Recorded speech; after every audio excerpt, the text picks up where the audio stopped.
عليهم غير المغضوب عليهم ولا الضالين. أعوذ بالله من الشيطان الرجيم. بسم الله الرحمن الرحيم.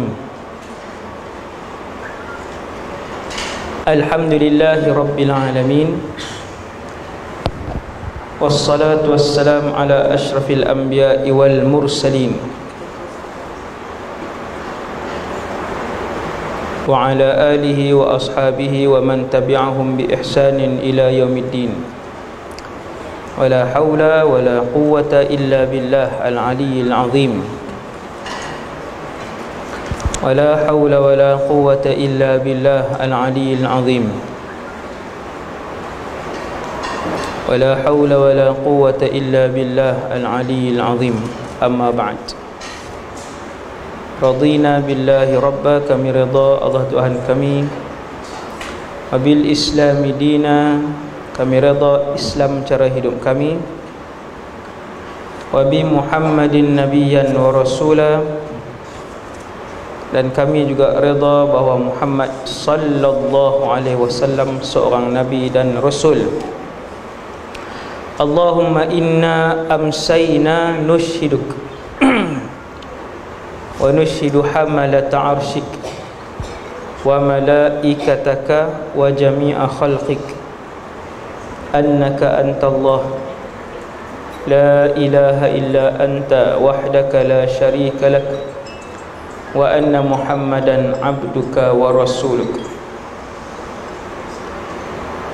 Muka surat 129. Betul tak? Betul. Muka surat 129. Tak sah ingat kuliah di Selangor tu bunyi 100. Baru teringat duduk Sungai Petani. Baru balik di Melaka 5 hari, kena kontrol cakap. Ni balik kampung halaman tak apa. 129. Kita nak tengok sikit je. Sebelum Nabi mai, sebelum Rasulullah sallallahu alaihi wasallam menjadi rasul, apakah agama yang paling besar di Mekah, Madinah dan juga Taif? Ataupun dalam bahasa lamanya, tiga-tiga tempat ni dia panggil Hijaz, Ardul Hijaz, negara Hijaz. Negara Hijaz tu merujuk pada Mekah, Madinah, Taif. Nanti tuan-tuan mengaji hadis, mengaji tafsir, dia sebut dahulunya di Hijaz mereka berpakaian begini-begini. Hijaz tu hak ni lah, bukan kumpulan nasyid. Nama negara satu ketika dulu. Kira zaman Rasulullah orang sebut Hijaz. Ataupun nak pergi mana? Pergi ke Syam. Syam belah atas lah. Syam belah atas. Semenanjung tanah Arab ni, Syam duduk atas sekali, Hijaz ni duduk tengah, bawah sekali Yaman. Bawah sekali Yaman. Okey. Agama apa? Sikit je kita tengok. Bukan ni ilmu lah, dia lagi dia beritahu nama berhala ni. Nama berhala satu A, B, C, D kan. Di Taif ada satu berhala besar yang sangat terkenal. Saya tak tahu dia cerita tak dalam ni, kita tengok. Okey, muka surat 129, keadaan agama masyarakat kota Madinah. Okey, di kota Madinah sajakah? Saya kita tengok. Seluruh bangsa Arab pada umumnya selalu mengikuti tata cara kaum Quraisy dalam segi akidah dan kepercayaan. Sebab jenis orang Arab dulu, seluruh semenanjung tanah Arab tu sampailah ke Yaman. Arab Yaman, lepas tu belah kanan Yaman duduk bawah, belah kanan ni ada Qatar, ada Bahrain, ada Kuwait di belah kanan manjang tu. Semenanjung tanah Arab macam tu. Ni belah kanan manjang ni ada Qatar, ada Kuwait, ada Emirat hari ni, Bahrain, semua tu negara-negara yang kaya tu. Depa ni kalau dari segi akidah banyak melihat dan juga berpandukan kepada akidah negara ataupun negeri Mekah. Sebab apa? Sebab di Mekah ada pusat ibadah orang Arab, iaitu Kaabah. Pusat ibadah orang Arab zaman dulu Kaabah. Tiap-tiap tahun mereka pergi buat haji sebelum Nabi lahir lagi. Ni selalu saya ulang, fakta ni selalu saya sebut. Jadi semua orang Arab tahu Kaabah ni rumah Allah yang mulia, tempat yang barakah, tempat yang semua orang Arab dia punya kepercayaan begitu. Maka apa yang orang Quraisy anuti, itulah anutan mereka. Apa yang orang Quraisy pegang, yang itulah. Macam inilah kira budaya apa Quraisy perkenal, semua bangsa Arab akan tiru. Agama apa Quraisy perkenal, semua bangsa Arab akan tiru. Ketika Quraisy dibawa masuk berhala daripada Syria, dulu tak ada berhala nah. Amr bin Luhai yang bawa. Ada ke depan ni? Perasan ada maklumat depan ni? Saya pun tak tahu dah. Noh, buku mana? Maklumat tu ada dalam kepala otak saya lah kan. Cuma tang mana saya baca tu, kadang-kadang dia mai lah nama tu. Nama terlalu banyak, 1000 nama kan. Amr bin Luhai adalah orang pertama, orang kaya Mekah yang membawa balik berhala ke kota Mekah. Akhirnya Mekah sembah berhala yang banyak, ambil daripada Syria. Syria waktu tu dia agama Nasrani dan dia berbangsa Rom. Orang Syria ni dia Rom. Sebab tu seni bina dia tak sama. Seni bina tradisional di Syria sangat berbeza. Masuk rumah orang Arab Saudi dengan masuk rumah Arab Syria, oh sangatlah berbeza. Saya pernah masuk dah. Pernah masuk. Apa ngaji sana? Memang duk pi lah rumah-rumah ni kan. Rumah kawan-kawan ni memang selalu pi lah. Dia punya cerita rumah pula dah. Itu yang tak baca kitab tu, baca 2 baris kan. Ni nak cerita ni zaman dulu ni. Dia lain. Syria ni asal orang Rom, dia bukan Arab. Dia asal orang Rom. Sebab tu dia punya budaya dia lain sikit, muka pun lain. Arab Saudi Syria mana sama, langit bumi lah. Syria dengan Mesir pun langit bumi tak sama. Syria dengan Yaman tak sama. Syria dia Rom, dia ke Eropah sikit. Kemudian jadi semua bangsa dia kata, ni saya duk cerita kenapa ni seluruh bangsa Arab mengikut tata cara kaum Quraisy. Dari segi apa? Akidah, kepercayaan, cara hidup. Maksudnya Quraisy yang paling mulia. Quraisy yang paling mulia sebab Kaabah ada di mereka. Jadi apa yang Quraisy buat, semua kat tiru. Quraisy masuk berhala, dia berjangkit. Bila orang pergi buat umrah, pergi buat haji, ada umrah dan haji ada sebelum Nabi lahir. Jadi bila mereka pergi buat umrah, pergi buat haji, tengok ada berhala pula tahun ni. Oh, mereka buh minyak wangi di berhala tu. Kemudian buh pakaian, dia buh tirai pula dah, kelambu. Dia buh kelambu. Jadi Arab-Arab lain mai, kena bawa balik ni budaya baru ni kan. Tempat kepercayaan besar kita iaitu Mekah ada mengusulkan, mengajarkan perkara baru, akidah baru, kena bawa balik. Maka tersebar. Kemudian sebab tu sampai di Taif, sampai di Madinah, semua mereka menyembah berhala. Mereka anggap kaum Quraisy itu sebagai pemimpin dan penjaga Baitullah. Sebab tu mulia. Lebih-lebih lagi selepas peristiwa Ababil. Selepas peristiwa Ababil, burung yang tak pernah dilihat oleh bangsa Arab yang begitu besar, bawa mai batu.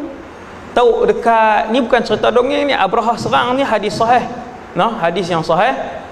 Bahkan burung Ababil tu sabit dengan ayat Quran, bukan hadis.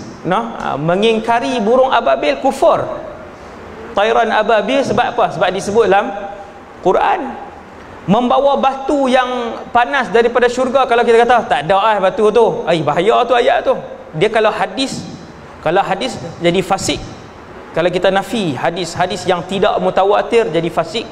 Kalau Quran satu huruf jadi murtad, jadi kafir, bahaya. No? Bila orang nak cerita satu benda, tengok dulu cerita tu sabit dengan Quran ke hadis. Kalau sabit dengan Quran, jangan mudah-mudah menafikan. Jadi lepas orang Arab tengok burung pelik, Allah hantar burung ababil ni, saya siapa pun tak pernah tengok, leher seperti unta, bawa batu, bila baling kena kat gajah, tembus batu tu sampai ke sana, berlubang-lubang badan gajah kan. Jadi mereka semakin menghormati orang Quraisy, lagi respect dengan Quraisy ni, dahsyat. No? Baitullah ni benda yang hebat, benda yang luar biasa. Lepas tu pula Quraisy ni penjaga Baitullah, maka respect orang Arab kepada Quraisy semakin tinggi. Ni kita ngaji sirah, kita tahulah ni kenapa Quraisy yang paling tinggi sekali dia punya kehormatan dia. Selain daripada Rasulullah SAW, daripada kaum itu, membuatkan kaum itu lebih nilai, lebih nilai lah, sebab Nabi daripada kabilah itu. Tengok, mereka menyembah berhala seperti bangsa Quraisy menyembah berhala. Quraisy sembah berhala bukan daripada asal, dia sembah berhala sebelum Nabi lahir. Tapi berapa ratus tahun sebelum Nabi lahir dibawa oleh Amr ibn Luhai. Saya tak ingat secara spesifik berapa, saya tak tahu berapa puluh tahun ke berapa ratus tahun, wallahu alam. Tapi bukan daripada asal. Kemudian semua pakat tiru, bangsa Arab lain pakat tiru. Pasal apa tiru? Pasal tiap-tiap tahun mereka pergi umrah dan haji. Apa-apa saja budaya dan kepercayaan baru yang diperkenalkan di Mekah, tempat kehormatan bangsa Arab, maka bangsa Arab kan bawa balik. Tempat kehormatan, dia panggil tempat apa tu? Tempat suci lah. Tempat suci mereka. Hanya saja kepercayaan mereka dengan sebahagian berhala jauh lebih kuat daripada kaum Quraisy. Lepas pada tu, masing-masing balik bina berhala besar di negara masing-masing. Sekali kita tengok, saya tak tahulah dia cerita semua ke tak kan. Setiap tempat ada berhala agung. Setiap tempat, Mekah ada berhala terbesar, Taif ada berhala terbesar, Madinah ada berhala terbesar. Semua pakat bawa balik, pakat balik bina berhala masing-masing. Okey. Misalnya saja patung Manat lebih diagungkan oleh orang Madinah daripada berhala lainnya. Jadi di Madinah nama Manat. Dalam Quran sebut Allat wal Uzza wa Manat ats-tsalitsatal ukhra. Dalam Quran surah apa saya tak tahulah kan. Dia main ayat macam itulah, dia main dalam kepala otak kan. Jadi Allah sebut Al-Lata dalam Quran, Al-Uzza, bukan untuk sembah untuk Allah cerita. Tiga komponen syirik yang berleluasa di semenanjung tanah Arab ketika Nabi menyebarkan Islam. Okey. Manat di mana tak Ustaz? Manat di Madinah. Ejaan dia mim nun alif ta bulat tu, ta titik, ta marbutah. Okey, tu Manat. Kalau berhenti mana? Kemudian dia kata patung Qadid terdapat dekat pantai, terletak antara Mekah dan Madinah. Mekah nak pergi Madinah jauh 400 km. Hak duduk di tengah-tengah tu nak pergi Mekah pun jauh, nak pergi Madinah pun jauh. Depa buat satu patung nama Qadid. Qadid, qaf dal ya dal, Qadid. Jagalah, jangan buh nama kedai ke nama apa. Qadid ni nama berhala, tak elok lah. Sebab tu lagi alim orang tu lagi banyak nama dia ada. Sebab tu kita tanya dia, Ustaz nama ni okey tak Ustaz? Pelik-pelik kan. Ada yang tak elok, saya jawab tak elok lah. Yang mana tanya saya kan, makna tak elok. Ada yang nak buh nama anak makna yang cukup. Tak elok nasib dia tanya. Qadid nama berhala, elok-elok bubuh. Jangan jauh elok-elok bubuh pula dah. Jangan bubuh pula. Kemudian apa dia lagi? Patung Lata. Ni disebut Quran lebih diagungkan oleh penduduk kota Taif. Di Taif ada satu tempat, tak payah carilah. Saya pergi itu ni sebab nak tahu dah kita mengaji kan. Tahu bila duduk Taif tu, dulu lepas duduk sembah patung agung ni, besar patung tu. Lah tak ada dah lah. Lalu je lah, bukan pergi berhenti baca Fatihah pula. Kan boleh orang kata pantang berhenti turun Al-Fatihah. nanti selalu ni tempat patung ni. Lalu saja sudahlah, baru kita ingat sirah kan. Oh, tang ni depa sembah kan. Pusat pemerintahan Taif tang mana kan. Lalu pula pusat pemerintahan Taif. Masjid Ibnu Abbas di mana pula di Taif tu. Ibnu Abbas ni hebatlah kan, teramat alim lah di kalangan sahabat ni kan. Ya, top 10 alim kalangan sahabat. Ibnu Abbas ni top 10. Dia salah seorang daripada 10 yang paling alim di kalangan sahabat. Dia Taif kubur dia kan. Dia Taif boleh ziarah. Dan ramai lagi sahabat lain. Jadi kita dapat tengoklah tempat-tempat tu. Lata di Taif. Bila baca Quran nanti baca sampai ayat Lata wal Uzza wa Manata tsalitsatal ukhra, berhenti Ustaz. Wah, ni hak mengajar tu ni Lata di Taiping. Tu dia Taiping tu 2 bulan baru jumpa ayat tu. Lata nu Lata Taifnya. Qadid, Qadid tak ada dalam Quran. Sedangkan patung Uzza, ni satu lagi, lebih diagungkan oleh penduduk kota Mekah daripada patung lain. Barulah kita tahu di kota Mekah patung yang paling besar binaan dia ialah Al-Uzza. Manata di Madinah, Lata di habis dah. Tak ada keluar kelas lagi. Kan. Manata Madinah, Qadid antara Mekah dan Madinah, Lata Taif, Uzza di kota Mekah. Patung di kota Mekah depa sembah Al-Uzza. Semua orang Arab bila mai Mekah depa akan sembah Al-Uzza. Tapi kalau duduk di negara masing-masing, kesemuanya membesarkan patung dan berhala di negara masing-masing. Jadi syariat kita patung diharamkan. Patung diharamkan. Jaga-jaga buah patung dalam rumah. Malaikat dia tengok macam tu ada patung, dia tak masuk. Rumah kita boleh dimasuki oleh malaikat. Bila malaikat suka, malaikat akan masuk kan. Lagi banyak ibadah, lagi banyak dia masuk. Lagi ramai malaikat yang masuk kan. Sebab tu buat majlis ilmu dalam rumah masing-masing. Lepas subuh buka kitab. Jangan buka kitab mantik pula kan. Siapa dia yang nak ajak kan? Lelaki tengok bini tengok, siapa dia nak ajak ni? Bukalah kitab yang senang-senang ni. Ni dah duk ngaji sirah, kitab pun tak beli, kata lu kan. Amboi kan. Dah mengaji sirah ni simple, buka majlis ilmu dalam rumah, mengundang malaikat. Baca aja 10 minit je, bukan kata sejam 20 minit kan. Baca 10 minit, habis salam, habis baca doa, bismillahirrahmanirrahim, assalamualaikum warahmatullahi wabarakatuh. Bagi mic Ustaz kan. Mic tak ada lah. Lepas tu baca seluruh bangsa Arab, baca niat majlis ilmu. Ayah hak baca tu niat majlis ilmu. Anak-anak isteri duduk niat menghadiri majlis ilmu. Maka jadilah majlis ilmu dalam rumah kita barakah. Banyak malaikat menghadiri majlis ilmu kan. Jangan duk buh patung, duk pelekat-pelekat, beli patung patung harimau duk lekat tang tu, buat pada kaca tu kan. Malaikat tak masuk. Lepas tu bila mati, ada orang mati dalam rumah tu, dia tutup dengan kain kan. Dia tutup dengan kain. Dia ingat malaikat tak nampak macam mana tahu.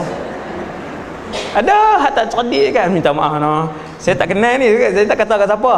Umum kan. Hak makan cili rasa pedas tak kira. Hari mati tutup dengan kain. Lah. Duduk bawah tu. Rugi rumah malaikat tak masuk ni, rugi tak ada barakah.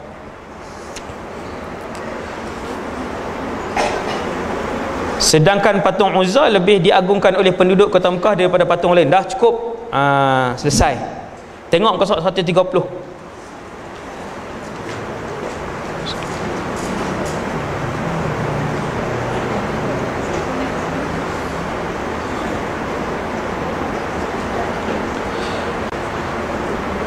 Satu lagi patung yang terkenal dalam kitab sirah selalu disebut ialah Hubal.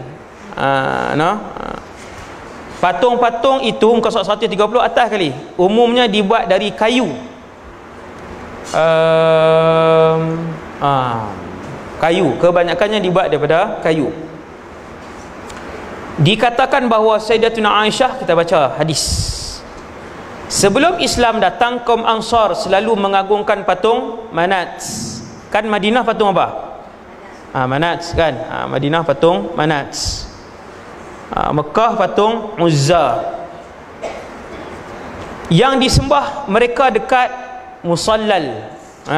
Musallal. Orang yang telah memujinya enggan untuk bersa'i di Safa dan Marwah, punya fanatik. Bila Arab Mekah dan Arab Madinah ni pi buat umrah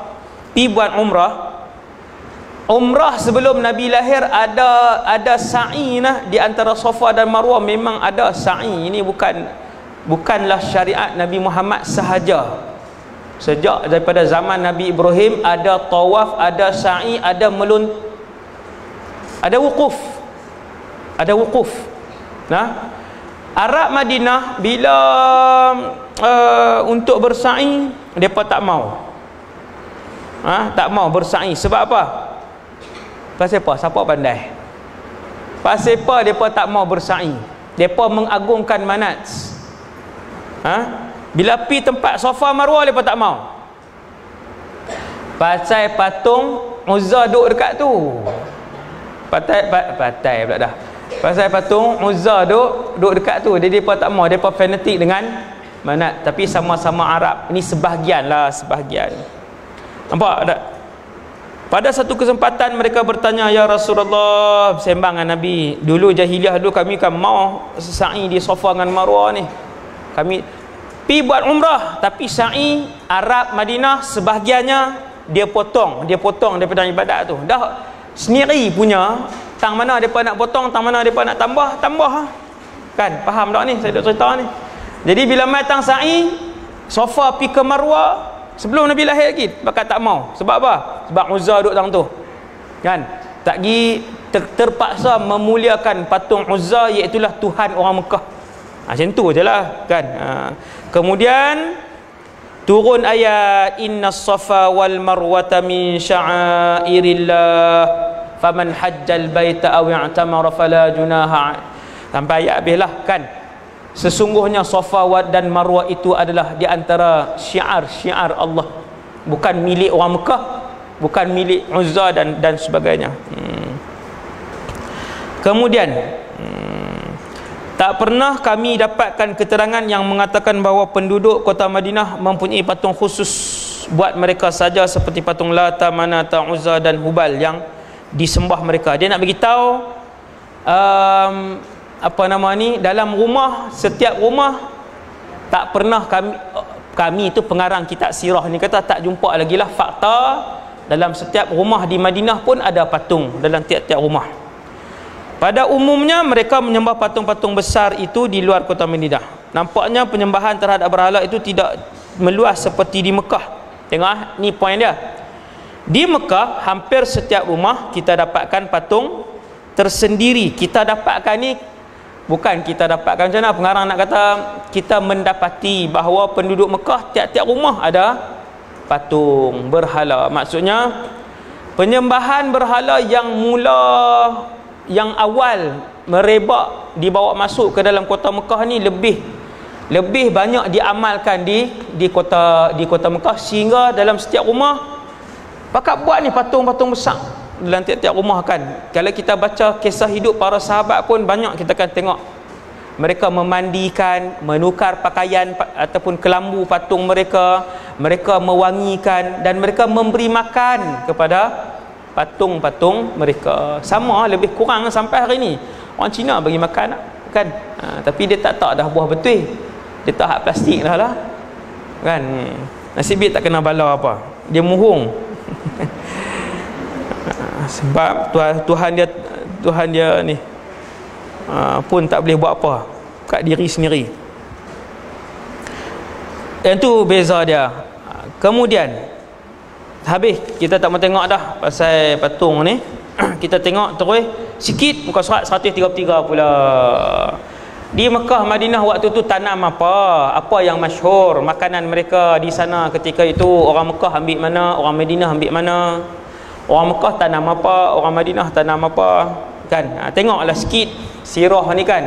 baru kita boleh menghayati kehidupan Rasulullah. Bila cerita sirah, boleh terbayang, oh bila Nabi pergi Madinah macam ni. Madinah banyak air, Mekah tak banyak air kan. Madinah lebih banyak air, sungai, air, mata air dia lebih banyak, maka tumbuhan dia lebih subur. Kita tengok apa lagi mereka tanam. Tanah kota Madinah sangat subur untuk bercucuk tanam, sehingga di kota Madinah ni hutan yang membuatkan hutan ni bukan hutan daun kemanyak. Tu dia daun kemanyak ni pun tak tahu dah. Kan orang buat tali tu kan. Belah ni pun tak angguk ke. Kat saya orang kampung kan. Kan daun kemanyak ni orang belah 2 belah 3 ke kan. Jemur tu, lepas tu buat tali kan. Madinah, kalau saya duduk di kampung dulu, hutan di kampung kami ni, kita boleh masuk, budak-budak selalu masuk, kita masuk, lepas tu lagi pakat buat kemah dalam tu. Masuk. Zaman dululah, bukan dia takut kat ulang takut kat depa. Kan? Dia tak kira tedung selah ke apa nama ni, orang sawah pun ada. Cerita ulang pula dah ni. Ni nak abang hutan di Madinah. Bila ulama cerita hutan di Madinah adalah hutan yang orang tak boleh masuk, susah untuk tentera melepasinya. Saya pun heran, apa pula ni hutan kan dululah. Bila duk masuk hutan, Gunung Jerai lah apa daripada kecil kan, masuk hutan ni baru tahu memang ada sebahagian hutan kita nak pi tu tak boleh. Dia pokok dia tu dia keras, dia walaupun bukan batang-batang besar pokok dia tu, tapi dia selerak dia tu, kita nak pi tak boleh masuk. Macam itulah hutan di Madinah, no? Ada hutan kita boleh masuk. Kalau hutan daripada kaki Gunung Jerai, daripada Merebuk ke apa kita nak panjatkan, ataupun daripada kaki Gunung Jerai di belah Yan, ataupun di belah kaki Gunung Jerai tu lah, kita nak naik hutan dia boleh. Kan dia bukan hutan tebal, tapi boleh masuk. Boleh.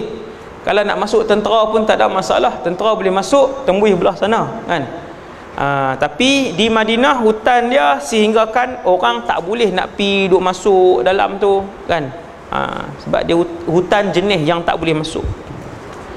Punya banyaklah, nak bagi tahu banyaknya tanaman dan pohon ketika zaman Rasulullah. Banyaklah pokok. Kerana itu penduduknya menyandarkan hidupnya dari bercucuk tanam. Ramai yang bercucuk tanam. Hasil utama kota Madinah adalah buah kurma dan anggur. Diriwayatkan bawah nombor 34, diriwayatkan oleh Imam Bukhari dan Imam Muslim daripada Sayyidina Abi Talhah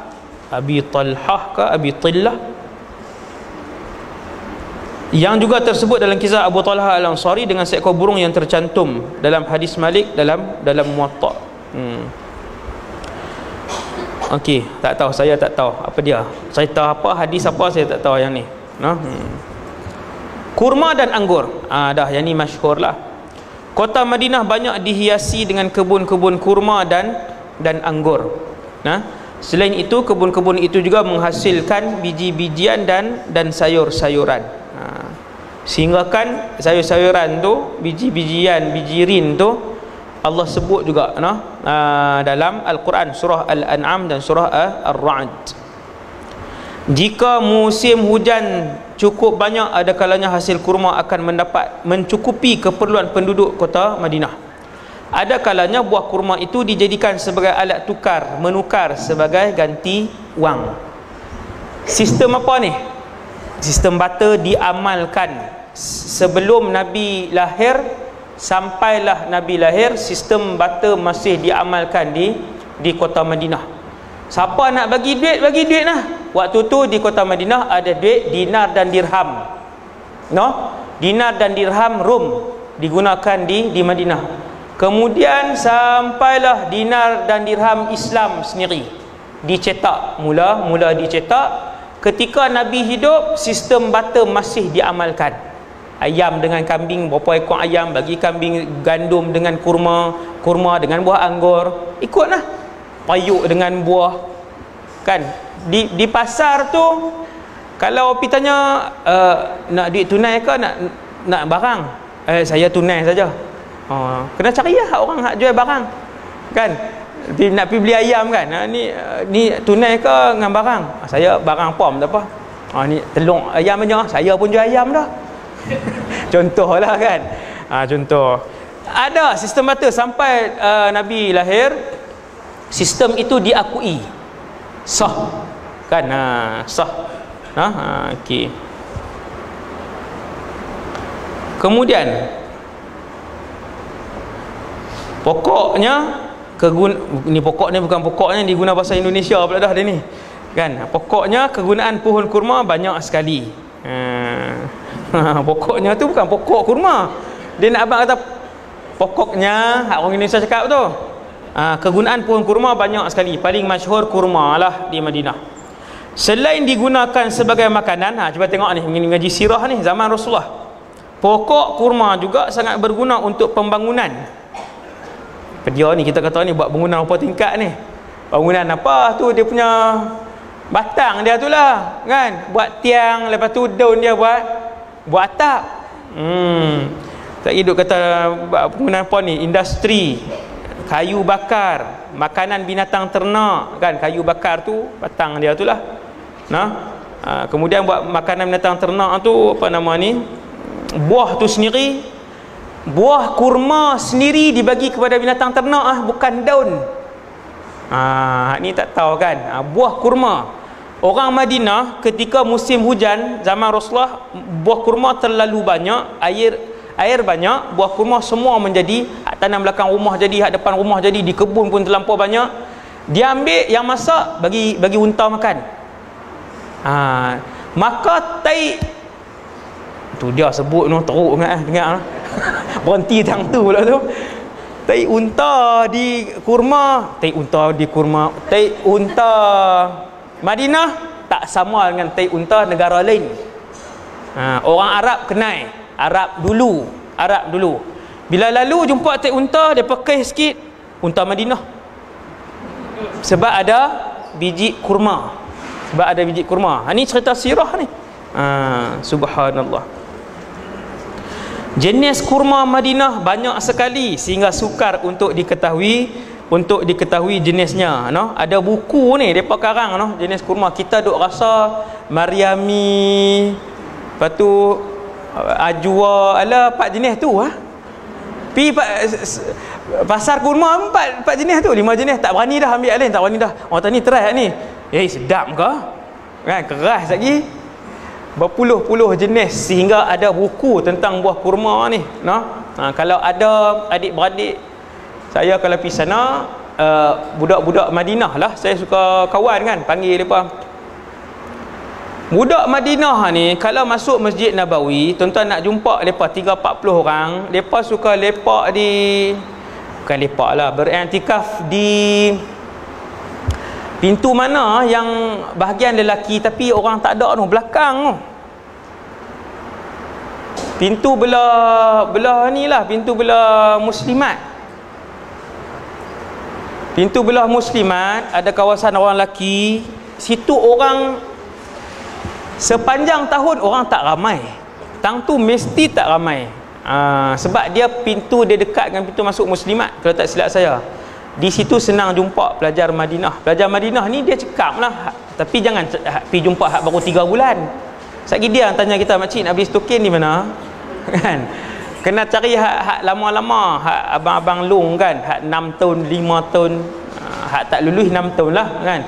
Yang 4 tahun, depa ni lah banyak tunjuk kan hak yang tempat-tempat yang power ni. Kurma Madinah sangat banyak, sampai hari ni pun masih banyak lah. Subhanallah. Kemudian juga daripada zaman Rasulullah juga depa orang kata apa, mengahwinkan kurma satu jenis dengan yang lain. Dia panggil apa istilah pertanian tu, mengetut apa tu. Ni bagi kahwin buah tu. Saya dia keluar buah macam-macam kan. Ketut. Tut lah. Yang getut Thailand lah yang paling pakar sekali. tut pokok ni dengan pokok ni tu dia. Pokok kelapa tinggi ni lah. Buah mereka bawa. Kan? Macam-macam. Di Thailand sekarang ni, tuan-tuan duk beli buah, apa nama ni, duk beli buah tin kering dengan buah mish kering hak warna oren tu. Dia panggil buah mish warna oren hak kering tu. Yang tu banyak mai pada Thailand, di Mekah tau. Mai pada Thailand dan mai daripada China. Bukan buah sana pun, jauhnya pergi beli. Di Thailand ladang ada ladang buah tin. Saya ada anak murid yang pakar bahagian ni. Dia pergi belajar di sana. Pergi belajar di Thailand, ladang buah tin, ladang buah kurma di Thailand lah ni. Belambak lepas buat kering, hantar pergi jual di Mekah. Orang Malaysia lah banyak beli. Sebab jauh. Padan muka no. Buah tin dengan buah mush apricot kot, apa dia tau, saya pun tak tahu bahasa Arab kan. Di Syria dulu duk makan yang segar tu no, dia jual 2-3 ringgit je, murah kan. Kemudian no, subhanallah. Okey, kemudian habis. Okey, muka surat 134, tengok perenggan ketiga. Dia nak abang satu benda kat sini, iaitu di samping itu sebahagian penduduk Madinah ada juga yang sumber hidupnya daripada pekerjaan tangan dan hasil industri kecil lah. Adalah yang boleh buat sikit apa nama ni daripada kulit, ada yang pakas, tapi kecil-kecilan. Pada umumnya pekerjaan industri itu dikerjakan oleh orang Yahudi. Tu dia, Yahudi. Jenis pembuatan apa? Pembuatan besi, pinggan mangkuk, periuk-periuk daripada besi, senjata daripada besi. Lepas tu emas, tempa emas, buat pinggan cawan emas, buat perhiasan emas. Banyak siapa berniaga? Yahudi di Madinah ketika tu. Arab tak ada. Arab menanam, Arab tanam kurma, Arab tanam anggur. Benda hak mahal-mahal, hak penting-penting ni, hak penting seperti persenjataan perang, kena pergi beli kat kelang orang Yahudi. 2-3 kelang tokek Yahudi yang besar-besar, yang jual senjata ni Yahudi juga, bukan orang Arab. Ni bila mengaji sirah baru kita nampak. Sebab tu yang membuatkan Aus dan Khazraj bergaduh ni, dua bangsa Arab terbesar di Madinah, Aus dan Khazraj bergaduh. Aus disupport oleh Yahudi, Khazraj disupport oleh Yahudi lain. Lepas support apa? Antaranya senjata. Baru kita faham pasal apa mereka sebut senjata. Sebab mereka tokek senjata tu. Mereka bidang perindustrian pembuatan ni Yahudi. Mereka banyak berasal dari Yaman, terutama industri penipuan emas dipegang Yahudi Bani Qainuqa. Penipuan emas ni apa dia? Saya pun tak tahu. Tapi Yahudi ni memang dia buat emas, perhiasan kan. Penipuan ni apa? Tokek emas ada tak? Tak mai kah? Tokek-tokek rohani lah apa kan kita ni kan banyak tu. Tak mai ngaji no. Tempat lain kan, ngaji tempat lain insya-Allah. Suku Yahudi ini adalah yang terkaya di Madinah. Kira kita kata kalau di Malaysia hari ni ekonomi 70% orang Cina pegang. Di Madinah ketika itu 70% Yahudi pegang. Senang macam itulah. Rumah mereka banyak bertimbun harta dan perhiasan dari emas dan perak walaupun jumlah mereka tak banyak. Yahudi ni tak banyak daripada dulu, daripada zaman anak cucu cicit Nabi Yaqub sampailah hari ni 2018. Memang tak ramai pun. Keseluruhan Yahudi dalam dunia hari ni berapa? Saya kata baca dah dia punya fakta dia tu. Keseluruhan Yahudi 50 juta tak sampai. Ada tak? Siapa ingat fakta tu? Tak sampai no? Keseluruhan Yahudi seluruh dunia kan. Berapa puluh juta? Itu saya baru baca fakta tu. Tak sampai 50, 40 tak sampai. Berapa puluh juta? 20 juta keseluruhan. Tapi pegang ekonomi dunia. Pegang ekonomi dunia. Subhanallah. Daripada dulu. Jumlah mereka tidak banyak. Ada profesor yang bentang tentang otak berniaga Yahudi ni. Kemudian habis muka surat 135. Pun dia cerita tentang tanaman juga, bawah sekali, perenggan bawah sekali.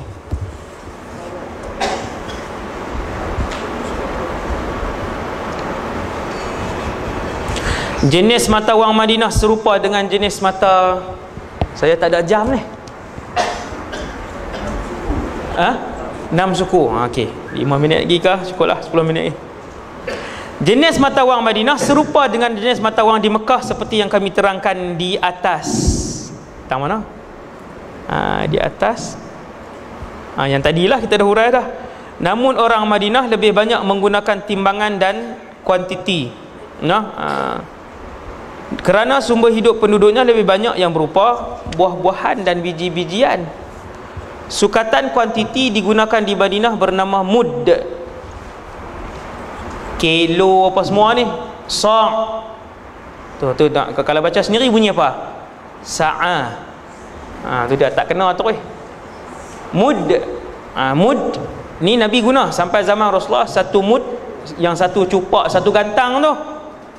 Mud satu cupak, sa' satu gantang. Firqa tak tahu, urqa tak tahu, wasaq ni tak tahu juga. Bawah ada tak? Yang juga ni timbangan orang dulu lah, kalau kita nak dengar kan yang tu lah. Sedangkan sukatan timbangan lebih banyak disebut dirham, thaqaf, daniq, qirat, nuwat, ritl, qintar, auqiyah. Semua hak dulu lah ni, saya pun tak tahu lah dia punya timbangan dia berapa dengan hari ni. Ada ulama dia pakar, seperti Dr. Mustafa Bura, Dr. Wahbah Az-Zuhaili, ulama-ulama besar di Syria kan. Timbangan-timbangan ni dia bubuh dalam kitab fiqh mereka, ni berapa sama hari ni, yang ni sama berapa kan.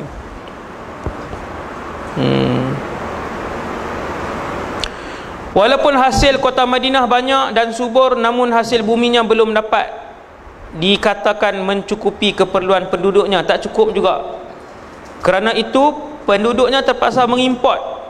Jadi kita fahamlah maksudnya, kalau orang Madinah ni dia kena kepung setahun, mati tak?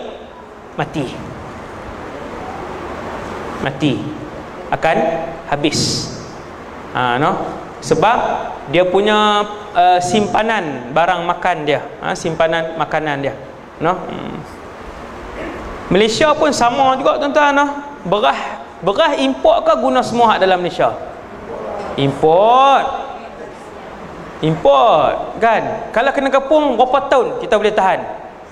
Tahun apa? Hari lah kan. Beras, subhanallah. Sebab tu benda ni penting naknya kan. Kita sangat bergantung. Senang nak bunuh orang Malaysia kan. Kepung itu. Penduduk kota Madinah mengimport tepung, minyak sapi dan madu daripada mana? Cuba tengok. Syria. Syria ni pusat perdagangan lah. Kira waktu tu semualah barang-barang mahal, barang-barang apa import dan banyak. Syria ni pusat perdagangan waktu tu. Banyak kan, mereka boleh import banyak daripada sana untuk kegunaan, untuk kegunaan harian penduduk kota Madinah. Ada hadis di bawah tertengok, pada umumnya makanan penduduk Madinah terdiri daripada kurma dan gandum, sedangkan orang kayanya akan mengimport tepung dan minyak dari pedagang yang datang dari Syria untuk dirinya sendiri. Jadi hak kaya-kaya import tepung luak, import apa lagi? Minyak luak, minyak masak luak, elok kan. Sedangkan orang miskin makanan utamanya terdiri daripada kurma dan gandum. Hak biasa ni yang tempatan punya, kurma dan gandum tempatan. Cuma kurma ni ada masalah sikit kan. Sebab kurma Madinah ni antara yang terbaik kan. Saya rasa kurma dia tak import daripada Syria. Syria tak tanam buah kurma. Tak ada sampai hari ni, tak ada. Syria tak ada buah kurma, tak tanam kan. Dan Madinah ni terkenal lah dengan kurma kelas pertama kan, kurma kelas pertama. Okey. Yang diimport ni gandum, minyak lah. Kemudian Muka surat 137. Perenggan kedua. Bangsa Arab yang keadaannya masih belum maju tak pernah memikirkan hari depan mereka. Mereka lebih banyak memboroskan harta untuk menjamu tetamu dan menolong orang. Itu antara benda baik yang ada di masyarakat Madinah, iaitulah kalau jamu tetamu ni sangat hebat. Siapa yang ada kawan Arab, dia tahu Arab kalau dia panggil mai makan tengah hari, dia panggil 5 orang, dia akan masak untuk 30 orang. Untuk 30 orang, 20 lah, 20 kan, sangat banyak lah. Budaya ni daripada dulu kala sampai hari ni 2018 kan, mengerikan. Kalau dia panggil ni, kita ketak-ketak lah kan. Okey, dia panggil, kita tanya panggil berapa orang? 6, kita bawa 15. Bawa 15. Saat lagi dia susun tu 2 talam seekor kambing. 2 talam dia buh dengan gigi-gigi duk tu. Sebelah tu dia tak atas talam tu dengan gigi duk renyeh tu. 1 talam. Sebelah lagi situ sampai ke punggung kambing tu talam nombor 2. Kita kata 6 orang. Mati dah. Dia tunggu tang tu. Dia tak makan-makan orang kan. Habis dah kenyang dah. Makan tak bagus ni tak bagus buat perangai macam ni. Orang panggil main makan. Jam. Maka orang Yahudi kata, hampa ni banyak berhabis duit jamu orang lah. Yahudi di Madinah waktu tu. Sebab tu hampa tak boleh menabung.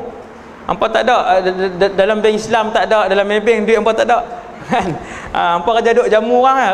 Saya kira nak buat kenuri. Saya kira nak buat kenuri. Orang Arab dia suka menjamu tetamu. Maka itu benda yang baik. Tapi jangan sampai terlampau memboros lah. Sangat sampai hari ni lah. Bukan pergi rumah orang biasa, pergi rumah syekh, ulama-ulama pun macam tu lah. Dia menjamu, Allahu Akbar. Kalah lah orang Melayu, kira tak ada apa. Ramai daripada mereka yang terikat hutang piutang dengan orang Yahudi sampai hari ni lah. Hutang rumah, loan kereta dengan siapa? Dengan bank. Bank mana? Ikut mana? Semua bank tu naik ke atas pergi ke Yahudi juga kan. Tak pergi ke lain lah. Sistem yang Yahudi buat, Yahudi buat sampai umur 60 loan baru habis. Sedih tengok, sian tengok kan. Macam lah dia beli cash, cakap tu. Saya kan tak payahlah kan. Kemudian selain bertani, perenggan bawah, walaupun mereka terpaksa harus membayar dengan berlipat ganda riba dan memberikan cagaran.Itulah Arab Banyumas sebahagiannya berhutang dengan riba. Memang Yahudi terang-terang waktu tu. Pinjam berapa? 10,000 dirham. Okey, bayaran dia 20. Okey. Daripada dulu sampai hari ni yang kita tengok Yahudi terapkan sistem tu dalam bank-bank sebiji kan. Bayaran riba. Lepas tu cagar apa? Cagar tanah. Orang Madinah pun penduduk asal Arab Madinah duduk situ, semua ada tanah, cagar tanah. Jual satu demi satu. Tanah dijual, tanah orang Melayu habis 1 demi 1 sebab tak boleh bayar balik. Sama. Subhanallah. Sistem yang sama, orang yang sama yang memperkenalkan sistem tersebut. Yahudi juga. Subhanallah. Kemudian bawah. Di Madinah terdapat beberapa buah pasar. Ni kira hypermarket zaman tu di Madinah. Nama apa? Hypermarket Bani Qainuqa. Selamat datang, baru dibuka ni. Di Madinah terdapat beberapa buah pasar, yang paling masyhur pasar Bani Qainuqa. Besar lah ni. Perabot ada, sayur-sayur ada, bahagian baju ada. Ni Bani Qainuqa ni pasar dia yang paling terkenal. Pasar tersebut pusat perdagangan perhiasan emas dan perak di Madinah. Dia. Selain itu juga ada pasar kain. Di pasar tersebut diperdagangkan segala jenis. Besar lah, besar. Hypermarket ni besar. Bani Qainuqa. Qainuqa ni nama kabilah Yahudi. Pakaian terbuat dari kapas maupun dari sutra dan permaidani. Nampak kan banyak saya sebut tu. Bahagian permaidani, bahagian apa, serta kain langsir yang bergambar. Zaman tu bukan orang pakai kain kosong nah. Depa dah pandai tenun waktu tu. Depa dah pandai tenun kain-kain langsir ke apakah semua dah pandai dia tenun, ada jadi gambar. Sebab tu isteri Nabi pun pernah beli buat cadar.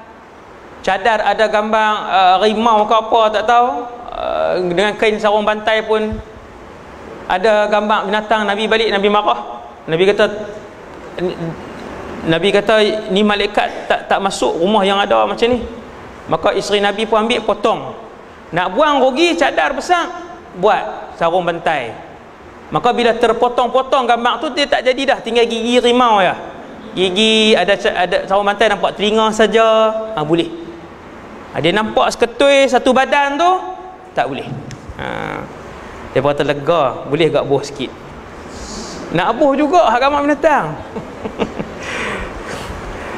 Kan, lepas tu habis dah. Lepas tu bawah tu dia cerita lagi ekonomi lah, muka surat 138. Yang terakhir pokoknya tu bahasa Indonesia, kehidupan penduduk Madinah lebih baik dari yang lain kerana keadaan penduduknya banyak yang berada. Rumah-rumah di sana banyak yang bertingkat. Sama noh macam hari ni noh. Kalau tingkat, sebahagian rumah dikelilingi oleh kebun, kaya lah tu. Penduduknya ada yang membuat kolam untuk menyimpan air, namun sebahagian lain ada pula yang mendatangkan air dari jauh. Sebagai alat rumah tangga mereka juga sudah ada yang mengenal kerusi. Orang Arab kan dia punya cushion sofa dia bawah.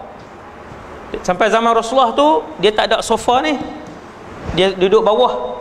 Dia buat macam cushion tu. Sini tak ada, dekat mat'am dekat Seberang Jaya ada kan. Duduk di bawah tu. Sofa macam tu satu, sofa sandak skeping kan, duduk di bawah lah. Ni dia abang, sebahagian rumah-rumah besar ada kerusi. Gelas baik yang terbuat dari kaca maupun yang terbuat daripada tanah liat. Mereka juga telah mengenal berbagai macam jenis pelana kuda. Maksudnya waktu tu orang-orang kaya waktu tu ada meja rumah, ada kerusi. Tuan-tuan jangan bayang padang pasir duduk waktu angin ribut pasir mai, kena kemah buat daripada kulit binatang, tutup balik kemah tu, bukan. Yang rumah elok apa semua bertingkat-tingkat daripada zaman Rasulullah. Yang rumah orang kaya-kaya 3 tingkat, dalam tu ada barang-barang import macam-macam, kerusi, gelas, cawan, pinggan kan. Kemudian untuk membuat rumah dan bertani, mereka banyak yang menggunakan cangkul dan skrap. Skrap ni apa dia tak tahu. Orang kaya di Madinah banyak yang melengkapi rumah tangganya dengan pelbagai macam peralatan rumah tangga. Cuba tengok. Terutamanya sekali orang Yahudi. Mereka banyak yang memakai perhiasan dari emas, perak, permata, pakai gelang, kalung, anting-anting, cincin, subang, semua ada dah. Kemudian pula berbagai jenis pakaian yang indah yang banyak digemari kaum wanita Madinah. Di samping itu penduduk Madinah masih mempunyai pekerjaan tangan lainnya seperti menjahit. Jahit pun dah ada dah waktu tu. Menyamak kulit, membangun rumah serta mengukir. Ukir barang-barang rumah dan sebagainya. Walhamdulillahirabbil alamin. Itu sebahagian daripada sirah juga. Kita nak bayang zaman Rasulullah ni tak ada apa langsung ke? Ada, alhamdulillah. Bila kita baca tadi ekonomi mereka, tata cara hidup mereka apa semua, kita boleh bayanglah macam mana keadaan Rasulullah yang memilih untuk hidup dalam bilik-bilik yang kecil. Rasulullah ada 9 bilik lah, ataupun 11 bilik, kerana ada 11 orang isteri Nabi SAW di sekeliling Masjid An-Nabawi yang kecil waktu tu ada bilik-bilik Nabi hanya memilih begitu.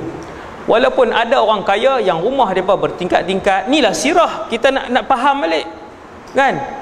Ada rumah orang dalam taman, dia buat dalam taman, ada kolam, rumah 2-3 tingkat. Dalam rumah tu ada jenis kerusi, ada pinggan mangkuk, ada perhiasan, ada ukiran. Rumah cantik kan. Tetapi Nabi tidak memilih benda tu. Baru kita faham, rupanya Rasulullah tak ambil bukan sebab tak ada. Bukan sebab tak ada, ada. Sampai sekadar apakah perhiasan dunia ada ketika tu, yang mengaji sirah dia faham. Sampai sekadar apa perhiasan dunia ada waktu tu, yang ngaji sirah ni faham. Baju-baju cantik untuk orang perempuan ada.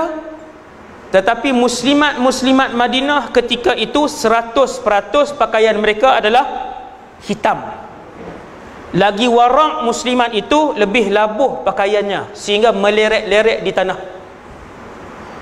Pakaian isteri-isteri Nabi semua meleret. Bukan bergaya. Maksudnya sangat labuh. Sampai sahabat tak kenal yang mana satu Aisyah, yang mana satu Hafsah. Labuh, hitam dan tutup semuanya. Itulah yang paling sunnah sekali. Ialah tidak kelihatan. Yang paling berbangga depan Rasulullah nanti yang boleh menjaga isteri mereka begitu. Kan? Seperti yang dijaga oleh Rasulullah sallallahu alaihi wasallam. Jadi saya rasa sekadar itu dulu kuliah kita untuk petang ni. Yang baik daripada Allah SWT, yang lemah dan kurang daripada diri saya sendiri. Qul qali hadza astaghfirullahal azim li wa lakum. Sekolah saya nak siap dah insya-Allah.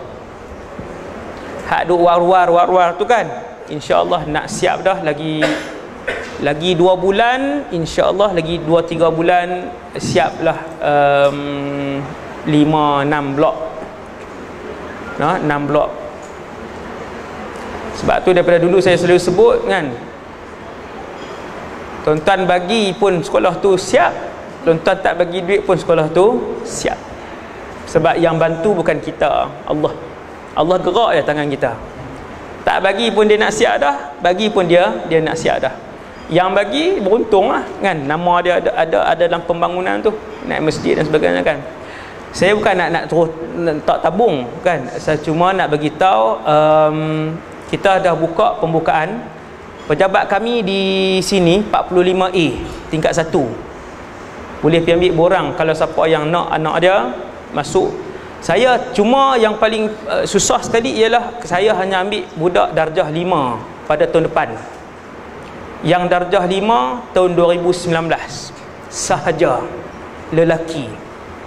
Hanya 30 orang sahaja yang akan diambil ya, untuk ngaji di situ. Dia masuk darjah 5, dia keluar dengan ijazah first degree umur 22. Program yang kami susun pertama di Malaysia. 2 tahun dia menghafal hadis darjah 5 dan darjah 6. Saya dah buat modul ni dan saya dah praktikkan. Bulan 11 ni saya akan tunjukkan 4 orang murid saya yang menghafal 30 juzuk Quran dan boleh ditebuk pada semua juzuk.